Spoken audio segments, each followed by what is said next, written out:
Being a Tuesday, we focus on your money, and today it's all about shared economies. And shared economies are basically a system of the economy where peer-to-peer based sharing is a concept that highlights the ability and perhaps the preference of individuals to rent and borrow goods rather than buy them for their own. To simplify this, when you think about basically your chama or your matatu ride, those are shared economies, but the traditional version of them. Today we have apps, so combined with the fact that services can be shared amongst peers, people who have things, maybe apartments, vehicles, and what have you. Your Uber is a shared economy, and take advantage of that to ensure that they can make the best of it, but minimizing the cost. And this is a way that people can make money with what they have, instead of investing in large rental spaces and what have you in order to make money. Now, joining the conversation is Caroline Kasimba, who has been a part of a business that is based on this system, and this is Swell, yes, right? Swell Laundry. Yeah, first of all, welcome to the show. Thank you very much. Now, I would like to know your experience in business that made you shift to the shared or gig economies that we have, that is an option right now for people in the country, actually worldwide. Yeah. All right. Thank you very much for having me. Initially, when I got into business, that was in 2012, I started my laundry. And when I started, is a traditional way where you do everything. You have the equipment, the customers, the whole package. You do everything up until 2017, when I got an electricity bill of 450,000. Wow. So, and that's shot from 150,000 shillings per month to 450,000 shillings a month. So even before I recovered from the 450,000, the next month, another 450,000. Wow. And how long had you been in business by the time you're getting this bombshell? I started in 2012, so this is 2017. But however, when we started, because we started small, so as we were growing, so we started with a bill of 30,000, 40,000, and therefore on a constant of about 150. And when I had a bill of 150 of electricity, business was good. Yes. So you could see the expenses and what's coming in. Yeah. But when I saw profit margins. Yes. Yeah. But when you get 450,000 and you look at what's coming in, so you're just basically working to pay the bill. To pay the bills. So at that point, I had to think very fast. Otherwise, I have to shut down and pack and go. So what I did is I looked at who can I work with. And the reason also why I did it is the electricity was disconnected. Wow. And you have to go, and the idea was with Kenya Power, pay fast, then let's negotiate, or let's look at where the problem is. Meanwhile, you have to service the customers. So whether you agree with the bill or not, that is not... Make a payment fast. Wow. So customers, you still have to service them. They don't want to know that you don't have electricity and what have you. Yes. So for about a month, I gave my work to someone else to handle it as I try and sort out that problem that we were experiencing at that particular time. However, because of the volumes I was handling, my market niche is corporate organizations who need linen service. I had to distribute the work to different people. And of course, that created problems. Yeah. Quality was questionable. Time delivery was, so it was a mess. It's not the same service they're used to. Yes. You're having to deal with people with different ethics, different ways of doing things, and, you know, priorities also, because this is not their business. Yeah, so how did that go? So I also realized I'm spending a lot of time running from one provider to another, because I had to distribute about 3 to 4 service providers. So you're spending more running from here to here to here to pick, so that you're able to deliver. So that's when I identified somebody who was in the industry, who had the equipment. Laundry was not their core business. However, they had invested heavily in the equipment. So I approached them because I had one particular customer who was a high-end customer, and with high-end customers, there's a certain standard. So when I approached him, I told them, this is what I expect. I need to deliver based on 1, 2, 3. Are you able to handle this for me? And we get into an agreement. At first, they were a bit reluctant, but I was desperate. So we got into an agreement without thinking twice. Initially, I did not think twice. They said yes. I just jumped into it. Let's get going. Yeah, because you had a need to deliver. Yeah, I had a need to deliver to the customers. However, that costed me. Really? Because for me, it was customer first. Deliver first, we'll deal with the others later. So I realized when I was getting into this agreement, the prices I had negotiated with my customers and the prices this service provider is charging me, there was a difference. Okay. So in actual sense, I was going at a loss. You're the one taking the losses. I'm the one taking the losses. But by the time I'm realizing this, You're in it's the water 6 already. months down the line. Wow. And you can't go back to the customer and tell the customer, I'm changing the price now because of 1, 2, 3. So I had to take a step back. I had to close shop. I had to lose some customers, telling them we're not able to deliver because there are too many complaints. Yeah. So I had to take a step back, relook into the whole thing, and try and identify who can I work with. Yeah, because at this point, even your reputation is Yes. at risk. Yeah. Yes. Right. So I identified somebody else who was willing to work with us. Interesting enough, I had never thought of them. Sometimes, shared economy is, I have a need, Yes. you have the Maybe facility. equipment or Yes. vehicle. Can we work together? Yes. So I just went to them and I said, I'm experiencing these challenges. How can you help me? Or rather it was, do you know anyone who can help me? Yeah. I said, but Carol, we have the equipment. We can work with you. But this time I was wiser. So we Yeah. sat down, we looked at everything in detail. The prices and So everything. prices, on-time delivery, quality, and all that Yes. your customers expect. So it worked out very well. Yeah. So with this new person that we came together and worked with, Yes. I was able to deliver within 24 hours or even less at some point, Yeah. because they had the capacity. However, they didn't have the customer base that I had. You had, yes. So I bring in the customers, they do what they need to do, and I deliver, and no problem. Wonderful. And so this is basically the essence of shared economy, Yeah. because sometimes it's too expensive to be on your own, as you have seen, or just it doesn't make any financial sense. Now, I'd like to, because you've been on both sides of the divide, could you tell me the advantages that you have witnessed coming from a place where you were a lone ranger to a place now that you're combining forces, and now that you're on the same, reading from the same script, you're actually moving in the same direction. What advantages have you seen? I think for me, the biggest advantage is I'm able now to handle volumes. For example, I have a certain manufacturing company that I handle, and we handle their overalls and what have you. It's a big organization. So we are able to handle their overalls within a very short time. So we pick in the morning and we are able to return the following day. We're actually able to return same day if we want to, but we return the following day. So it's easy for me to go and look for bigger customers, Right. so increase my customer base, identify certain customers that initially I wasn't going to be able to handle. Because you might want to, but Yes, they're too but you too can't. You much don't for have the you. capacity to do Yes. it. So it opens the doors. The other thing is, this happened to me recently, is you're able to go outside your local boundaries. Yeah, so you can be able to go to other towns Yes. and identify someone else you can work with. So your presence is felt Everywhere. everywhere. Unlike before, if you are to set up shop in a different town, you have to incur all these costs of Yes. setting up. But as long as you're able to identify someone you can work with, then your brand is in that specific. And by cost, we're talking about rent and electricity. Yes. Could you just outline some of the costs for the people watching at home? Yeah. The biggest in my industry is premises. Being a commercial laundry, you need a premises that can accommodate the commercial equipment. Yes. Most people make a mistake and start with the domestic equipment, but for a commercial laundry, industrial laundry, it's commercial equipment. So rent is expensive. That means you need to have a go down. Personnel, of course. Yeah. You need enough personnel. They need to be trained. Biggest is electricity. Yeah. Electricity is the biggest driver.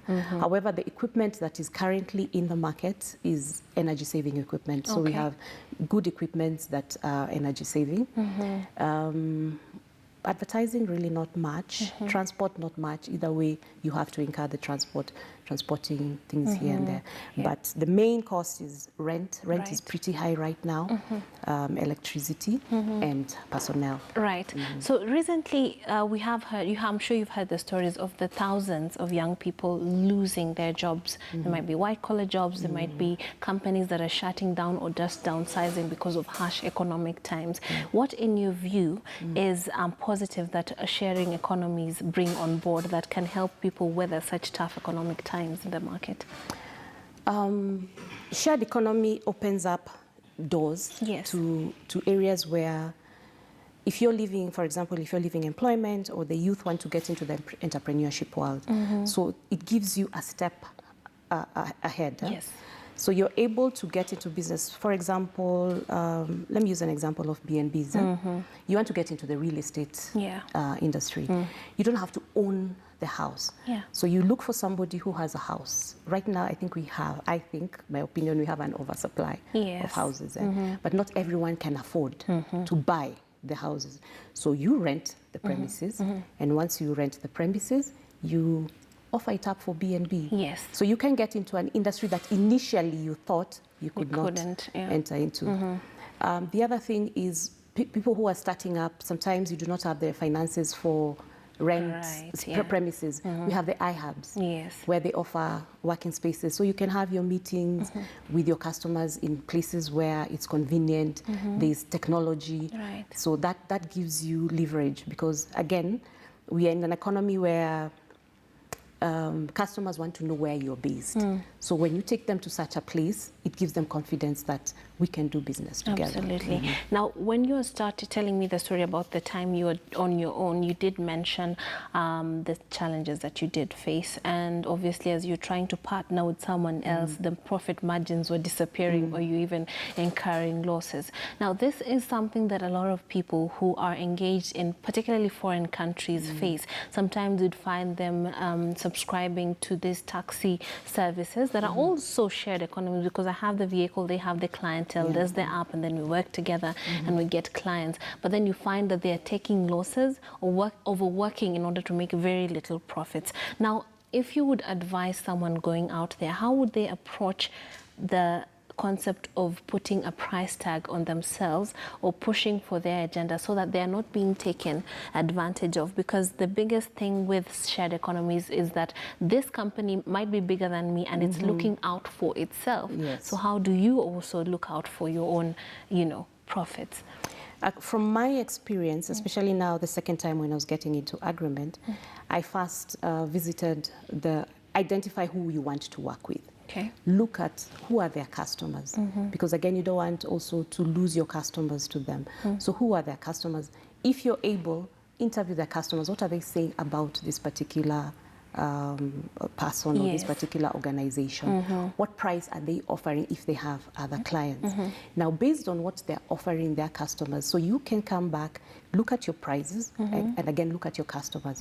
At some point, you might have to change your target market because of who you want to work with. And I would recommend, if you're changing your target market, change it upwards, don't change it downwards. Downgrade, So look at the target market and then now set a price. At the end of the day, it's a win-win. They have to make their money. They're in business as well. You're in business as well. You have to make your money. Now you work with corporates, and you identified that as an area that could be, taken advantage of to make money. What are some of the other areas that you would see in the Kenyan market that are just lying fallow? Because we have already transport and accommodation, being one of the bigger areas that shared economy and gig economies are being are really big on. But then, what are some of the other areas? Should we just be focusing on what's already people are already doing, or are there areas that you could see, somebody needs to, I think there are about maybe two to three areas I feel they have not been tapped into fully, and there's great potential there. It's the agriculture sector. Now, most of the farmers in the rural areas might not have the capacity or the facilities for the new technology, especially like, let's say, the tractors. There's what we call Hello Tractor. I read about it recently on social media, Strife Masiwa. So if I have the tractor, why not allow other farmers to either rent from me? So you tell me when you need your farm to be tilled, and we plan for it. So with that, you will find so many farmers are able to have their lands tilled at a good time. Without having to own their own tractors. Or even the other thing is education. We we have a generation that is yearning for information, and we have the experts here and there. Right. It's actually something I'm looking into. Having gone through this journey, Yes. how do I share the information I have with other people? So probably two things: either come up with a platform where we have different experts in the different areas. For me, I'll focus on the entrepreneurial field. Right. And we share information. So any young person or any person looking for information will come on this platform Yes. and get the information they want. Because also you realize investing in yourself can be pretty expensive. It's advisable, invest in yourself when you're in business. But it can be pretty expensive. Today you attend a financial course, tomorrow you attend a debt collection course, tomorrow, you know, there's so many things that you, marketing course. But if you have this platform, and different experts are there, so you just choose what do I want to learn, and then it's updated every so often. So we have the teachers here who continue upgrading themselves and giving the information, and we have the entrepreneurs here or whoever it is who's looking for information come on this platform. But would this be tailor-made for the Kenyan market, or would it, because if you look at it, then it's just the internet, you know, it has all sorts of tailor-made for the Kenyan market. I mean, I say African problems, African solutions. Yes. Yeah, I just came from Ghana the other day, and it was an Afripreneurship conference. Yes. And when you listen to the proposals, they're for the problems that we are experiencing right here now. on the continent. Yeah. Yes. We can't copy and paste what's happening here. There's no one size fits all. No. We have to adjust it to fit. Yes. To fit our unique problems that can only be advised by our own perceptions and our own intellect and intelligence. Now the third one, you had three. Still in the agricultural sector, and I think this is an organization people are familiar with, AGIM. They supply fresh produce, or even Twiga Foods, I think. They have the fresh produce, all brought in different centers. Yes. So whoever wants fresh produce, as opposed to going to the market, they identify youth. So they bring the youth who has like a shop. It's app-based. So this youth has a shop and has their own customers. Yeah. So they order for their fresh vegetables and it is delivered to them. So again, the farmers don't have to look for the market. They just bring all their produce at one central place and it is... And then the distribution is taken care by other people, they can figure out how to make profits on their individual levels. So tell us more about, as we wind up, I'd like you to tell us about Swell and how we can find your services and, you know, any encouragement to the young people who are out there afraid of jumping into business with other people who can, you know, help? Well, like I said, Swell started in 2012 and we have really changed with the changing times. Yeah.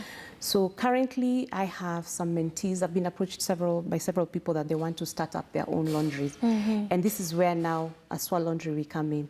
We help you set up. If you want to set up your own package with everything, well and good. So we'll help you with where to source the equipment, the detergents and all that. However, if you're not able, again, shared economy. That's right. So I have the ability to pick and drop from you wherever you are located. And the client. And the client. Yeah. And you do the hard work together. Yes. We are also in the training process.